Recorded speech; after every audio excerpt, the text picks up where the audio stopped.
사도 요한은 성경을 기록하면서 가장 먼저 예수님을 소개했습니다. 예수님은 누구이신가? 영원 전부터 영원까지 계시는 하나님이시다.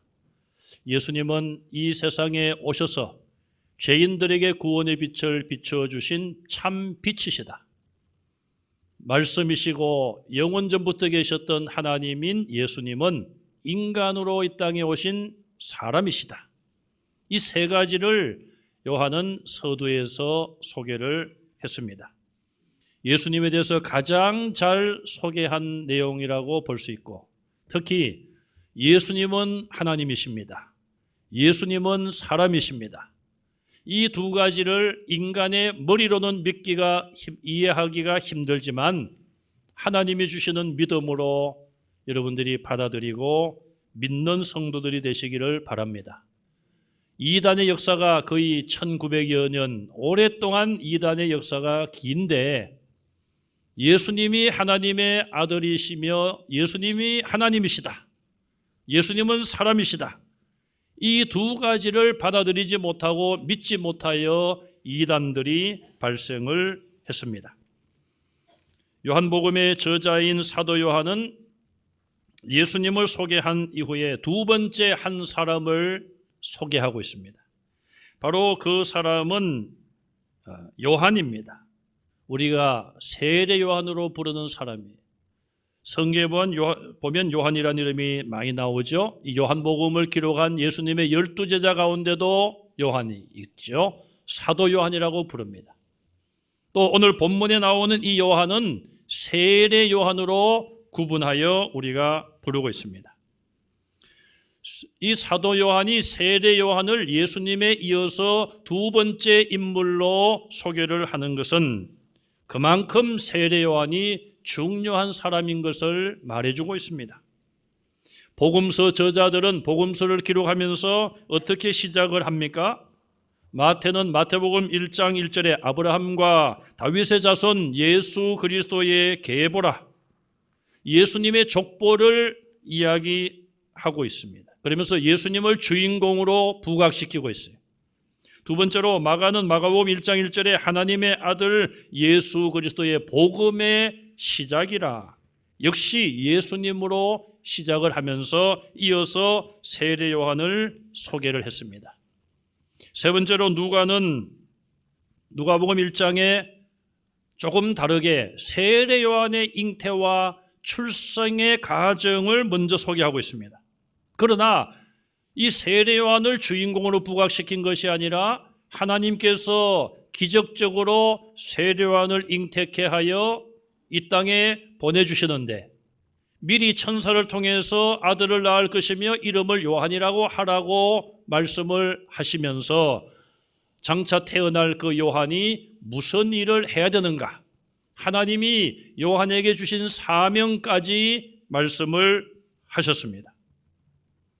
그리고 6개월 후에 태어날 예수 그리스도, 그분을 주인공으로 누가 역시 소개하고 있습니다.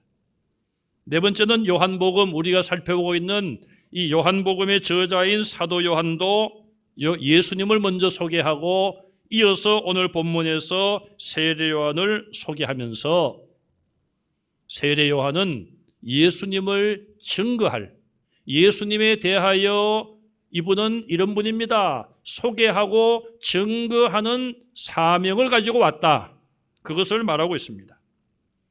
결국 사복음서 저자들 모두는 복음서 성경을 기록하면서 예수님을 주인공으로 부각시키며 세례 요한을 주인공으로 오시는 그 예수님을 소개하는 사람이다, 그렇게 말하고 있습니다. 세례 요한은 우리가 아는 것처럼 예수님보다 6개월 먼저 이 세상에 태어났죠. 누가복음 1장에 보면 세례 요한의 부모님은 나이가 많아서 아기를 낳을 수 없었지만 하나님께서 가브리엘 천사를 보내서 아들을 잉태케 하고 또 그가 태어나서 해야 될 중요한 사명, 그것은 바로 이스라엘 백성들을 하나님께로 많이 돌아오게 하며 주를 위하여 그들을 준비시키게 하리라. 주는 그리스도를 말하는 것이죠. 구약 성경에 예언된 메시아, 그 메시아가 때가 되어 올 텐데 바로 그 오실 메시아를 위하여 이스라엘 백성들로 하여금 메시아를 영접할 준비를 시키는 그 일을 요한이 할 것이다. 그렇게 요한의 사명까지 말씀을 했습니다. 오늘 본문을 우리가 보시기 전에 그 당시에 이스라엘의 역사적인 배경, 시대적인 상황을 살펴보고자 합니다. 하나님의 백성인 이스라엘 백성들은 늘 하나님의 말씀을 듣고 살아왔습니다. 그것은 하나님께서 선지자들을 시대마다 보내셔서 말씀을 주셨어요. 이스라엘이 비록 하나님 말씀에 불순종을 계속했지만 하나님께서도 끊임없이 시대마다 선지자들과 영적인 지도자들을 세워서 말씀을 하셨어요. 그런데 구약의 마지막 선지자인 말라기 선지자가 있습니다. 구약 성경의 맨 마지막이죠. 말라기 선지자가 하나님의 계시의 말씀을 받고 성경을 기록한 이후에 400년 동안 하나님께서 선지자를 보내지 않으셨습니다. 자, 우리가 육신적으로 보면은 어려서부터 부모님의 관심과 교훈과 때로는 책망 속에 자녀들이 자랍니다. 물론 철이 들지 못하여서 부모님의 마음을 헤아리지 못하여 부모님 말씀을 거역할 때가 많이 있었습니다. 그러다가 갑작스럽게 부모님이 세상을 떠나고 나면 얼마나 허전하고 마음의 기둥이 무너진 듯한 그런 것을 많이 느끼셨을 거예요. 좀 어떨 때 때로는 지나치게 참 부모님 말씀을 이렇게 표현해서 죄송합니다만은 사람들 생각에 지나치게 잔소리를 많이 하셨는데 좀 잔소리를 하시더라도 살아만 계시면 좋겠다. 그런 마음을 가질 때도 있고 또 부모님이 하셨던 그 많은 염려와 근심과 때로는 책망과 걱정, 근심 그런 말씀을 내가 좀 귀담아 들었으면 더 좋았을 텐데 그런 후회하는 마음도 교차될 것입니다. 그런데 이스라엘은 400년 동안이나 하나님께서 선지자를 보내지 않으셨어요. 그러니 한편으로는 괜찮을 수도 있겠죠. 자기들 마음대로 살 수도 있겠죠. 그러나 영적으로는 그것은 큰 암흑기인 거예요. 태양이 떠올라 비추다가 태양이 떠오르지 아니하면 얼마나 사람들이 우울합니까? 우리는 작년에 긴 장마 기간을 지났습니다. 비도 많이 와서 피해도 있었습니다만은 또 한 가지 견디기 어려운 것은 정말 맑은 태양, 맑은 하늘을 볼 수 없어서 마음이 더 우울해지기도 하는 것이죠. 하나님께서 자그마치 4년도 아니고 40년도 아니고 400년이라고 하는 긴 기간 동안 선지자를 통하여서 계시를 주시지 않았어요. 그러니 이스라엘 백성들이 영적으로 매우 캄캄하고 갈급한 상황에 있었던 것이죠. 정치적으로는 로마 제국의 지배를 받는 식민지로 국권을 잃어버리고 말았습니다. 그러니 경제적으로도 많은 어려움을 겪게 되었습니다.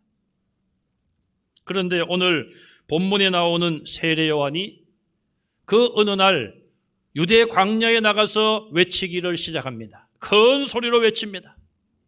처음에는 별 관심이 없던 사람들이 1명, 2명 세례 요한에게 나가서 그 말씀을 듣습니다. 회개하라, 천국이 가까웠느니라. 그렇게 말하자 많은 사람들이 그에게 몰려갔고 요한은 그들에게 세례를 베풀었어요. 그래서 그를 세례 요한으로 부르고 있는 것이죠. 그가 전한 말씀은 매우 간단합니다. 마태복음 3장 2절에 회개하라, 천국이 가까웠느니라. 마태는 세례 요한에 대하여 이사야서 40장 3절에 예언된 광야에서 외치는 자의 소리라, 그렇게 그를 소개하고 있어요. 마가는 마가복음 1장 4절에 세례 요한이 광야에 이르러 죄 사함을 받게 하는 회개의 세례를 전파한다, 그렇게 소개하고 있어요. 누가도 누가복음 3장 2절 이하에 하나님의 말씀이 빈들에서 요한에게 임하였고 그가 요단강 부근 각처에 와서 죄 사함을 받게 하는 회개의 세례를 전파했다. 그렇게 세례 요한을 소개합니다.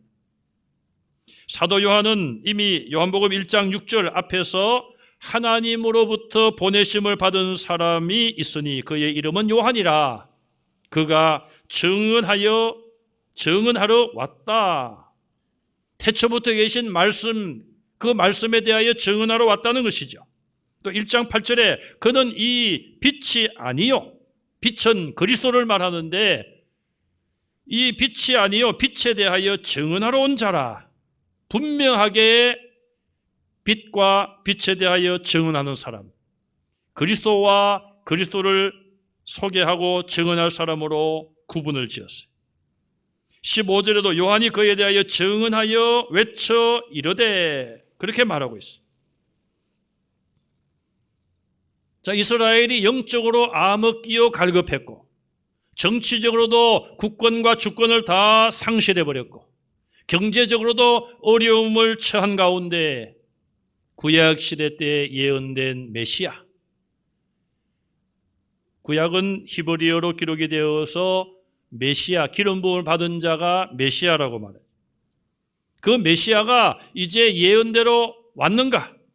그래서 신약 성경은 헬라어로 기록이 되어서 메시아를 헬라어로 번역하면 그리스도가 되는 거예요. 자, 이런 지금 그리스도 혹은 구약의 메시아가 와야 될 그런 시점, 그분이 오셔서 우리의 이 모든 어려움을 해결해 주고 우리를 구원해 줄 그런 때가 깊어진 것이죠. 그런 상황 속에서 세례 요한이 어느 날 광야에서 외치고 많은 사람들이 그에게 몰려가고 죄를 회개하며 세례를 받게 되자 사람들의 관심은 무엇이겠습니까? 저 세례 요한이 그리스도가 아닌가? 그래서 이스라엘의 지도자들은 세례 요한의 정체가 무엇인지 매우 궁금했으며 궁금증을 참지 못하여 사람들을 그에게 보내서 요한의 정체를 묻고 있습니다.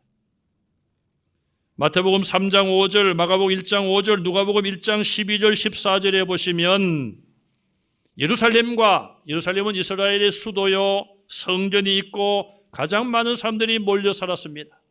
그 예루살렘의 많은 사람들과 온 유대와 이스라엘 전체를 말합니다.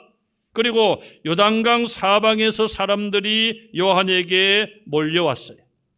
전국적으로 많은 사람들이 그에게 몰려왔습니다. 몰려온 사람들은 매우 다양했습니다. 많은 바리새인들도 있었고요, 사두개인들도 있었고, 많은 무리라 그렇게 표현을 하면서 세리들도 있습니다. 그뿐 아니라 군인들까지도 요한에게 찾아갔습니다. 그들은 왜 요한에게 몰려갔습니까? 누가복음 3장 15절에 보면 백성이 바라고 기다림으로, 누구를 바라고 누구를 기다렸는가? 그것은 말하지 않고 생략되어 있지만 바로 그분은 그리스도이죠. 지금 이스라엘 백성들이 간절히 그리스도가 오셔서 우리를 구원해 줄 것을 간절히 바라고 기다리고 있었는데 요한이 나타나자 많은 사람들은 저 사람이 그리스도가 아닌가? 그렇게 마음으로 생각을 하면서 요한에게 몰려갔습니다. 그러자 유대교 지도자들이 비상이 걸렸습니다. 저 요한이 없다면 많은 사람들이 자기들에게 와서 배우고 자기들을 존중하고 자기들에게 몰려올 텐데 이제는 자기들에게 오지 않고 저 광야에서 외치는 세례 요한에게 많은 사람들이 몰려가니 자기들의 자리가 위태해진 것이죠. 시기와 질투심이 생겼다고 볼 수도 있는 것입니다. 그래서 도대체 저 세례 요한은 누구인가? 그 신분, 그의 정체성을 알기 위하여 제사장들과 레위 사람들을 보냈습니다. 가서 누군지 좀 분명하게 물어보라. 그들이 그 사명을 받고 요한에게 왔지요. 19절에 보니까 첫 번째로 질문합니다. 내가 누구냐? 요한은 왜 그들이 질문하는 것인 줄 알았습니다.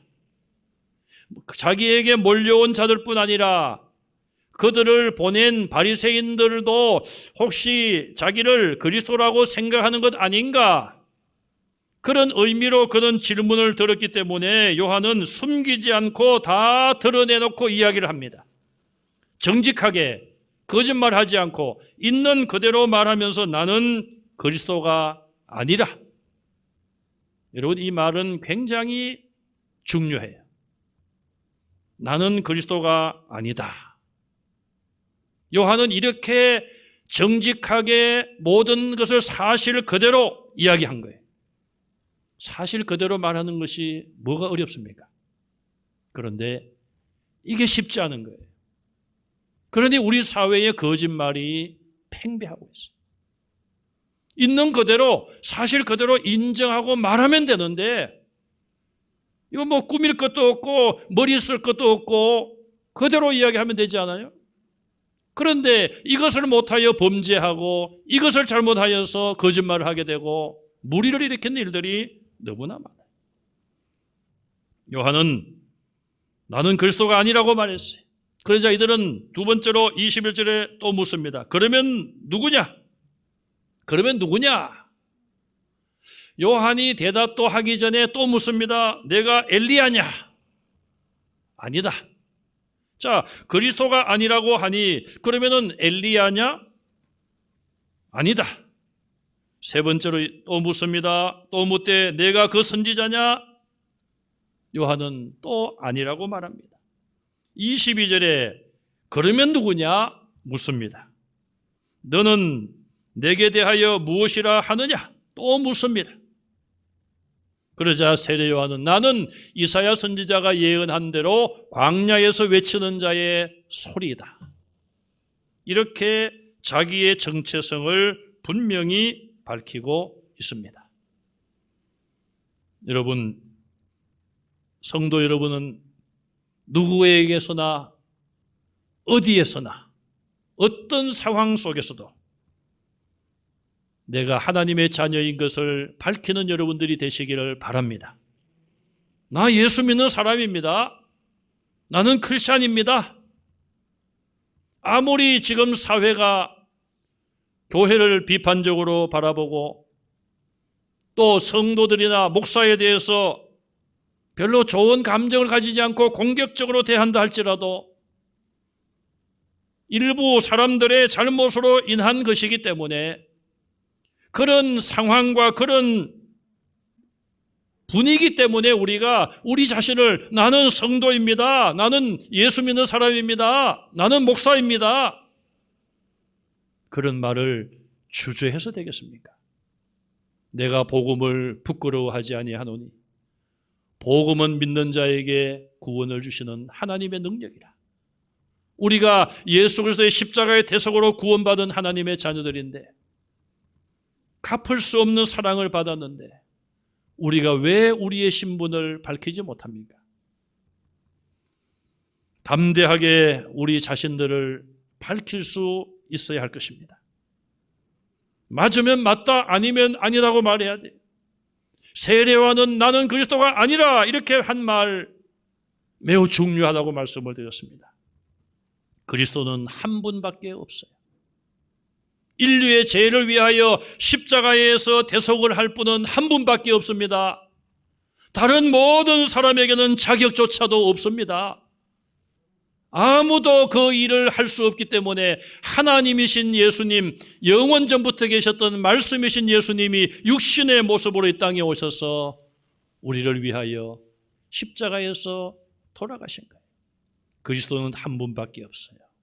나는 그리스도가 아니다. 이 말은 나는 그리스도를 믿음으로 구원받을 죄인입니다. 내가 어찌 그리스도입니까? 그리스도는 내가 비교할 수 없는 그런 분이십니다. 나와 비교할 수 없는 분입니다. 그렇게 세례 요한은 질문에 대해서 대답을 했습니다. 여러분, 5번 심지어 6번에 걸쳐서 네가 누구냐?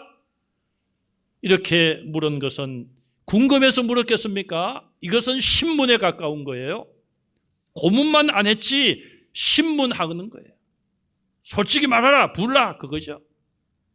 그리고 또 한 번 25절에서 또 한 번 질문합니다.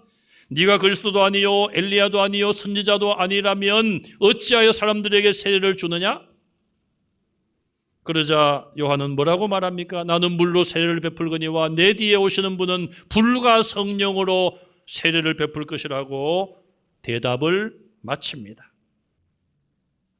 세례 요한은 장차 자기 뒤에 오실 그분이 대단한 분이시고 그분이 그리스도이심을 간접적으로 일단은 이야기하고 있습니다.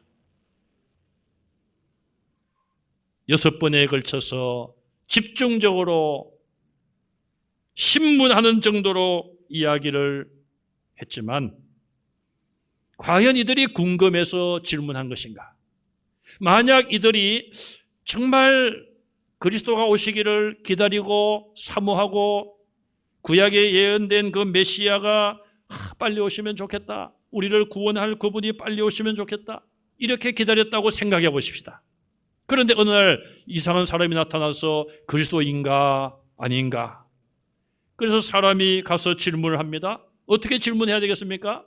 선생님, 혹시 선생님이 예언된 그 그리스도가 아니십니까? 공손히 물어야 되겠죠. 그리고 아니라고 했으면은 그만 그 말을 믿고 더 질문을 안 해야 되겠죠. 그런데 계속하여 집요하게 혹시 숨기는 것이 아닌가, 속이는 것이 아닌가 계속 묻고 있습니다.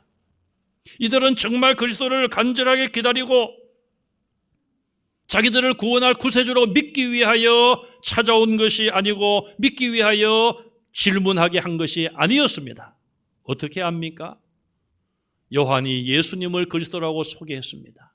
그렇다면 예수 그리스도를 자기들이 그렇게 기다려왔다면 나의 구주로, 그들의 구주로 영접하고 그분을 높이고 그분을 찬양하고 해야 되지 않겠습니까? 결국 바리새인들이, 유대교 지도자들이 앞장서서 예수님을 십자가에 못 박아 죽게 한 것이죠. 왜 그리스도인지 확인하려 했는가?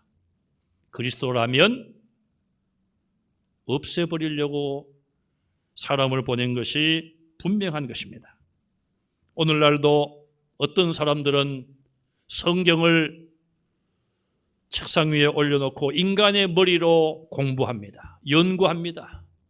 믿으려고 하는 것이 아닙니다. 교회에 대하여, 성경에 대하여 잘못된 것을 찾아내어 비판하기 위하여 그렇게 신학을 공부하기도 하고 성경을 가르치기도 합니다. 오늘날 우리 사회도 지도층에 있는 사람들 가운데 신학교 출신들이 꽤 있습니다. 저는 그분들의 학력을 보고 어느 신학대학 나왔다, 깜짝깜짝 놀랄 때가 있습니다. 그들은 현대판 바리새인이라고 비판받을 수밖에 없겠죠. 마지막으로 세례 요한이 예수님에 대하여 자기 자신에 대한 증언의 내용을 보겠습니다. 세례 요한은 그러면 예수님을 뭐라고 증언하고 있는가? 또 자기 자신은 뭐라고 이야기하고 있는가? 먼저 세례 요한은 자기 자신에 대하여 그가 대답한 이 내용들을 한번 보겠습니다. 요한은 먼저 자기 자신을 분명하게 밝혔습니다. 내가 누구인가 밝힌 거예요. 여러분, 주변에 있는 사람들 자기를 분명하게 밝히는 분이 얼마나 있습니까? 반대로 자기를 밝히지 않고 뭔가는 베일에 쌓여 있는 것 같고, 뭐 좀 좋은 의미에서 참 신비로움 이런 것이 아니에요. 뭔가는 자기 신분을 다 드러내지 않는 것 같고, 뭔가는 자꾸만 감추는 것 같고, 그것은 좋은 게 아니에요. 우리는 있는 그대로 나의 모습 그대로 내가 누구인지를 밝혀야 되고, 나의 정체성을 내가 분명히 알고 다른 사람도 알 수 있도록 해야 되는 거예요. 그는 20절에 나는 그리스도가 아니다고 그랬어요. 자, 이스라엘 백성들은 지금 세례 요한이 그런 활동을 하자 간절히 기다리고 또 바라고 있던 그 그리스도, 아마도 보통 이스라엘 사람들을 말할 거예요. 지도자들은 제외됩니다.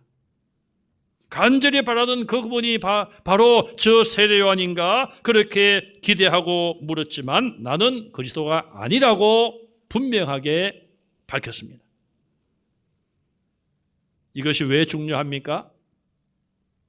오늘날 이단들은 이런 질문에 대해서 실패했어요. 아니, 사람들이 질문을 하지 않는데도 불구하고 당신은 누굽니까? 당신이 그러면 재림 예수입니까? 묻지도 않았는데도 불구하고 자기들 스스로가 나는 재림 예수다, 나는 하나님이다, 그렇게 거짓되게 자기들을 소개하고 있습니다. 그것이 바로 이단이에요. 두 번째로 나는 엘리야가 아니다. 21절에 대답했습니다. 자, 이것은 말라기 4장 5절에 보면은 장차 엘리야가 와서 그리스도의 선지자로서의 일을 하리라, 그리스도를 소개하고 그의 길을 예비할 그런 일을 엘리야가 하리라 예언을 했어요. 그런데 왜 그러면은 세례 요한이 그 일을 했는데 맞는데 왜 아니라고 했습니까? 질문한 사람들은 과거의 구약시대 때 하늘로 죽지 않고 올라갔던 엘리야, 그가 와서 메시아를 소개할 것이 아닌가, 바로 하늘로 올라갔던 그 엘리야가 당신입니까? 물었기 때문에 아니라고 대답을 한 것이죠. 세례 요한이 한 일은 말라기 4장 5절에 예언된 엘리야의 직무는 맞습니다. 세 번째, 21절에 나는 그 선지자가 아니라고 그랬어요. 모세가 이스라엘 백성들에게 장차 너희 가운데 나와 같은 선지자를 한 사람을 하나님이 보내주시리라 이렇게 신다 예고한 것이고, 그 선지자는 구약으로 말하면 메시아, 신약으로 말하면 그리스도가 맞습니다. 그러므로 요한은 나는 그 선지자도 아니라고 대답을 했어요. 자기 자신을 분명하게 알고 사람들에게도 알렸습니다. 두 번째로 요한은 자기의 부족함을 겸손하게 밝혔습니다. 자, 세례 요한은 상당히 큰 사람이에요. 위대한 사람이에요. 예수님께서도 그에 대하여 마태복음 11장 9절과 11절에 세례 요한은 선지자보다도 나은 사람이다. 여러분, 선지자도 하나님께서 보내신 일꾼이니까 영적인 권능을 가지고 강력한 그런 분들 아니에요, 선지자들이? 그런데 예수님은 선지자보다도 나은 사람이다. 그리고 여자가 낳은 사람들 중에 가장 큰 자다. 세례 요한만큼 큰 자가 이 세상에는 일어남이 없다. 이 정도면은 예수님을 제외하고는 세례 요한이 가장 큰 자라는 거예요. 왜 그렇습니까? 인류를 구원할 메시아를 소개하고 사람들로 하여금 그 메시아를 영접할 준비를 하게 한 사람이 바로 세례 요한이기 때문에 그는 그렇게 큰 자로 성경은 분명히 말씀하고 있어요. 그럼에도 불구하고 나는 그리스도가 아닙니다, 이 말씀 속에 나도 예수 그리스도를 믿음으로 구원받아야 될 똑같은 죄인입니다. 자기의 죄인임을 인식합니다. 그리고 예수님을 소개하면서 마태복음 3장 11절, 마가복음 1장 7절, 누가복음 3장 16절, 오늘 본문 27절에 그는 예수님을 소개하면서 나는 예수님의 그리스도의 신발끈을 풀기도 감당하지 못하고 그의 신발을 들기도 감당하지 못하는 자라. 나는 물로 세례를 베풀지만 내 뒤에 오실 그분, 그리스도를 말하죠. 그리스도께서는 불과 성령으로 세례를 베풀 것이다. 예수님을 높이고 자기는 낮추었음을 알 수 있습니다. 마태, 마가, 누가, 요한 모두가 다 이 세례 요한이 어떤 사람인가, 어떤 인격을 가지고 사역했는지를 우리에게 똑같이 보여주고 있어요. 그렇게 겸손하게 가장 큰 자라고 예수님께서 그를 높여주셨지만 그는 그 이전부터 가장 겸손한 모습으로 예수님만을 나타내고 예수님만을 사람들에게 소개하기를 원했던 사람이에요. 왜 이 땅에 많은 이단들이 있습니까? 이단들의 시작을 보면 성경과 기독교 신앙, 교회와 무관한 사람들이 별로 없습니다.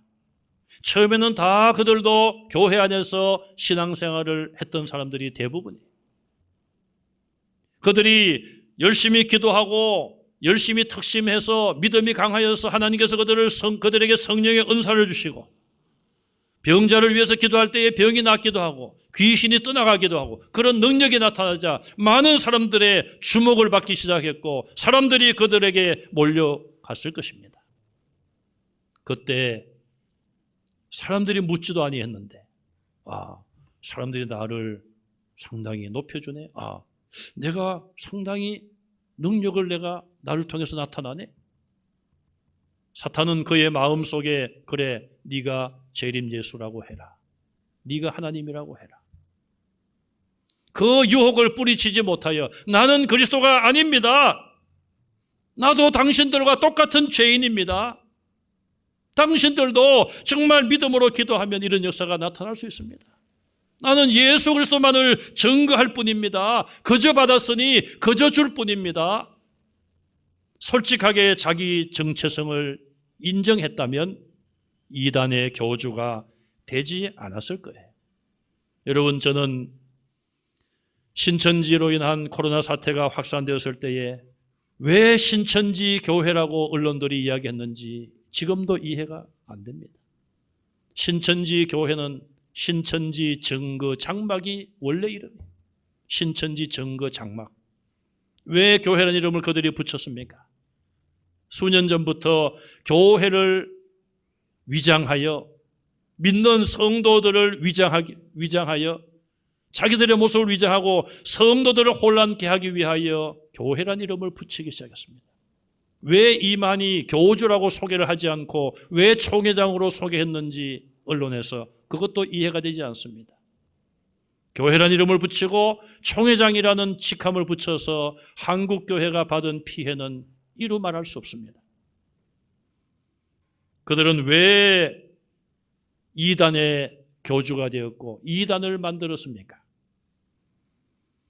하나님이 주신 능력을 자기들의 사역을 위해서 악용을 한 것이고 예수 그리스도가 받으실 영광을 자기들이 중간에서 낚아챈 것입니다. 만약에 그들이 정말 자기를 그리스도라고 했다면 그들도 십자가의 고난의 길을 가야만 하는 것이죠.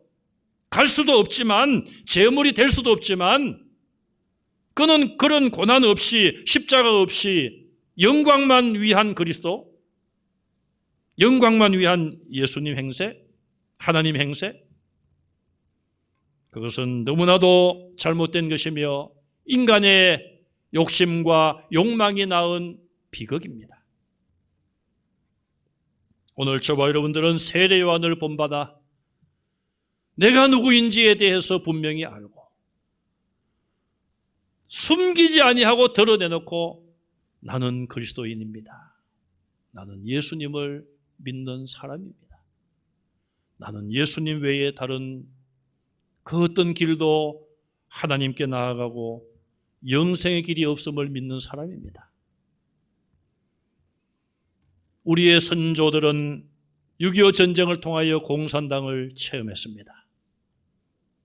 그 앞에 내가 생명을 잃어버린다 할지라도 우리의 선진들은 예수를 부인하라, 예수 믿는 걸 포기하라는 그들의 협박 앞에 나는 예수님을 포기할 수 없습니다. 예수님은 한 번도 나를 향한 사랑을 배신한 적이 없는데 내가 어떻게 예수님을 모른다고 배신하겠습니까? 분명하게 예수님에 대한 신앙 고백을 했으며 나는 예수 없이 살 수 없습니다. 예수님의 십자가의 대속 없이 구원받을 수 없는 죄인입니다. 나뿐 아니라 당신도 그 예수님을 믿어야지 구원받습니다.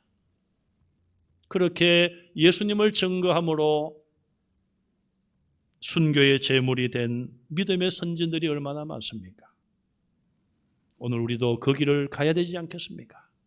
이제 우리는 마지막 다시 오실 예수님, 세례 요한과 같이 예수님은 다시 오십니다. 예수님은 다시 오십니다.